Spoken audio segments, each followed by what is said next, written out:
Listen to me very carefully. I am sorry that we talk about cars and people get upset because pricing may or may not gone up. Okay? The Toyota Chaser slaps. It's a great car. It's 4 doors. It's everything you would want, all right? I'm sorry I talked about it. Top rank, I really want one. Let's talk about that maybe a little bit too, okay? Great practical joke, Jim. Got me go to the annex. No, God! No, God, please, no! No! No! I'm Alex, Alex.fi on Instagram, and today we're gonna be talking about one of the fundamentals of first cars, because you wanna know what? You can't raise a price on a car if it's just everywhere. A car in the right condition might make you feel a little bit questionable about being proud of, but if clean, it's like a diamond of a find, because we don't wanna raise prices. A car that has been put on the map for those that wanted to have the feeling of a Miata, but wasn't a Miata. A thing that could have been the biggest break for Honda until they gave up on it. Because they're mean and ruthless. And they gave it up to an angrier, longer, more expensive version of itself. Ladies and gentlemen, we're gonna be talking about you wanting to own a Honda Civic or just a Honda Del Sol.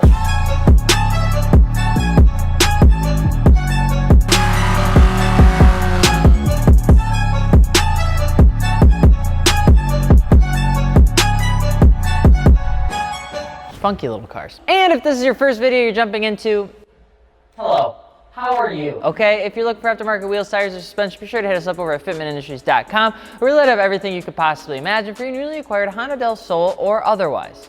Just saying, if you haven't subscribed yet, be sure to give it a shot, okay? You may come across a video with somebody with a beard every once in a while. There's a couple people on it. It's much better than what's happening here, okay? I get it, I'm sorry. I'll try harder. The Honda Del Sol, or the Sun as it translates to in Espanol, was a 2-seater sports car that marked Honda's return into the limelight with a fun open-top vehicle that would hopefully replace the unfortunate death of the CRX in 1991. It was a weird time for Honda. They were trying to figure out where they were going and how they were gonna make sure they could be a part of the boom of the Japanese sports car in the 90s. Originally only available as a targa top convertible, the Honda Del Sol was quite the interesting little concoction from Honda, and it was initially capable of doing stuff. It was not that bad, actually. It came in a hair under $14,500. I don't know how many Dorito Locos Tacos that is, but the Del Sol entered North America in 1992 and had 2 initial trims, the good old S and the SI. The S had a little 1.5 liter 16 valve 4-cylinder, while the SI had a 1.6 liter single overhead cam. But not just that, this car had plenty fancy dancy stuff, all right, that could make your Honda Civic Del Sol truly special. At the time, it was still a Honda Civic Del Sol. Color matched paint scheme, you had yourself some power side mirrors, you had some optional front and rear anti-sway bars. Depending on if you lived in a cool country or not, you could get some custom floor mats, limited slip differential, air conditioning, and traction control if you had the big dollars. The Honda Civic Del Sol was just that, though. It was a Honda Civic. It was just literally a shortened wheelbase. It had 2 less doors. It had an electronic rear window and a roof that could be taken off and put into the trunk like a toupee at the end of a long day. The initial launch did pretty good too. They moved quite a bit of units. It was quick. It was tight feeling, and a Honda which proved to be pretty reliable at the time for a new car. All right, then 1993 came around. That was the year, I mean, there's most people would say it's the best year. 1994 is where it's at. 1993, Honda would introduce the Del Sol with an additional trim called, it'd be called Vtec, which is weird because they already had Vtec in the engines. But this one would increase the trim horsepower just a hair under 160 and really put the Del Sol on the performance radar. The Del Sol was actually getting pretty quick, and there was quite a bit of horsepower for a little coupe car, okay, with a little toupee. When you compare it to a Mazda Miata that had a nickel over 100, when you really look at it, the Del Sol was a proper sports car if you got that trim. Didn't have pop-up headlights though, so that obviously we can tell which one they should have done. At this point, we're obligated to share that the Civic Del Sol, upon release in Japan, not in the United States of America, was one of the first mass production cars to put out more than 100 horsepower per liter. It was an actual first with an electronic targa roof. That was a big marketing thing, okay? When you consider that to a Mustang at the time, which had about half that, it was quite the staggering statement, okay? But besides the Civic Del Sol shaving the Civic name halfway into its lifeline, the car really didn't do a whole lot else. It just existed. It was just there. It was, you know? And as the years progressed, the only thing that the Del Sol was truly getting known for was the affinity to leak rainwater through the targa top and electrical gremlins that just refused to let the car go anywhere besides your garage. It actually wasn't all that, just wasn't all that reliable. Which is weird. Honda's, like, they're known for their reliability. It was based on the Civic platform, which wasn't terribly unreliable at the time. But they chopped the roof off, which ended up causing a whole lot of issues for the Del Sol over its lifeline. I mean, it's like a whole lineage of issues, like a whole scroll of problems. And I'm not kidding, the angle of the windshield resulted in water entering the cabin through a cracked window if it recently rained. Water drains from the roof would end up getting clogged up and just go into the passenger cabin because that was the place it needed to go. It also didn't have ABS, which wasn't really necessarily a problem because it didn't break, but it didn't really have it. And at the time, most of the competitors had ABS as an option or had it in the car as standard features. It didn't come with certain items if you wanted the manual transmission, which as a sports car, most people wanted the options with the manual transmission. And although it is a small car, you won't see a trim model on the car at all, which is weird because when you're paying like an extra $2-3 grand, you wanna know if you have an SI, you want the little metal badge. And then when they introduced the Vtec model, it already had Vtec, but it was a Vtec trim, but not really. It just made people confused as to whether or not you were like running Mithril or Rune, and it would just confuse a lot of people. And you couldn't tell because there was no badges on it, okay? Badges mean things.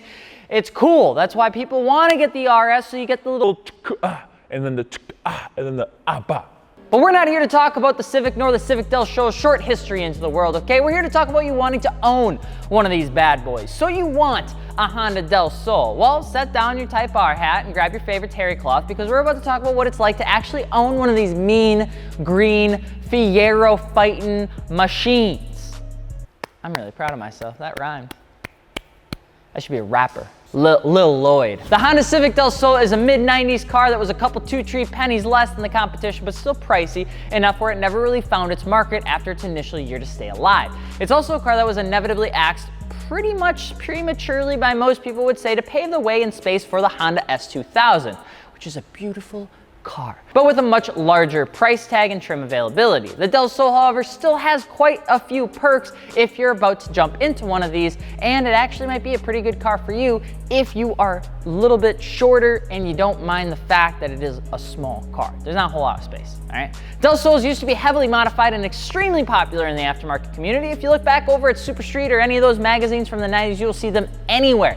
Everywhere. Slam them on the ground, throw an open-ended front bumper on and make it look like a Lexus, add some Lambo doors, and you were set for the next article of Super Street. But they never really stayed around as much as they did in their heyday. Over time, they turned into a standard two-door coupe that was driven on nice days and parked for the other 9 months if you live in Wisconsin. This has resulted in some pretty decent finds for the SI trim that aren't too molested and driven into the ground that you can pick up for a very, very, very, very, very, very, very, very, very good price. But the car isn't as popular as some of its counterparts you can pick up for a pretty decent price as well. Like $3,000 decent. There's a lot of taxes out there on cars. You can't really find a Miata in that price range anymore. You can't really find any cars in that price range anymore. And with a price like that, you still get a double wishbone suspension, a roof that comes off, a chunk of horsepower, and a car that behaves like a Miata but isn't a Miata. In case you don't want to own a Miata, because surprisingly enough, to my knowledge and yours, not everyone likes them, we'll meet at the flagpole. We'll throw hands. The cars themselves aren't perfect, but what mid-90s entry-level car is? That is a sports car, otherwise I just say Toyota Corolla. The Del Sols do suffer from some inherent problems, mostly from like the top bit, but there's a few within the body structure that causes premature rust, which is ultimately why you see so many Del Sols with the good old 240SX paint style, AKA 7 different paint colors, because rust just seems to get attracted to these cars.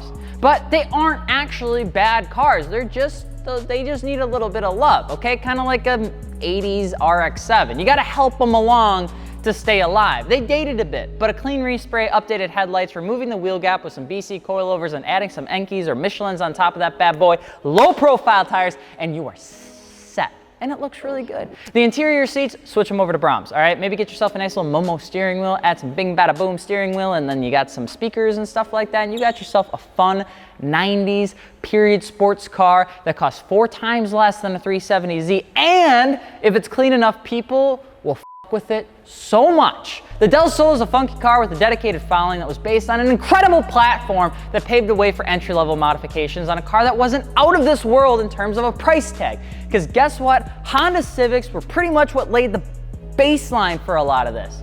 All right, don't be mad about it. And although it didn't do the best, and although Honda pulled the plug a little bit early, it's still a car that deserves to be talked about, especially with its little teeny tiny spoiler. Well, it's a little itsy bitsy spoiler. But whatever you do, if you do own a Del Sol, stop spray painting it like 50 shades of gray. I don't know what it is with Del Sols and all being this awkward different shades of gray that's going on. Just give it a good respray. Just spray it black or white and you'll be good to go. I've seen too many 14 shades of gray. What do you think about the Honda Del Sol? Let us know, and of course, if you're looking for some aftermarket wheels, tires, or suspension, be sure to hit us up over at fitmentindustries.com. We literally have everything your little where your little tiny, teeny heart could possibly imagine. I'm Alex from Fitment Industries, and we will see you later. Peace.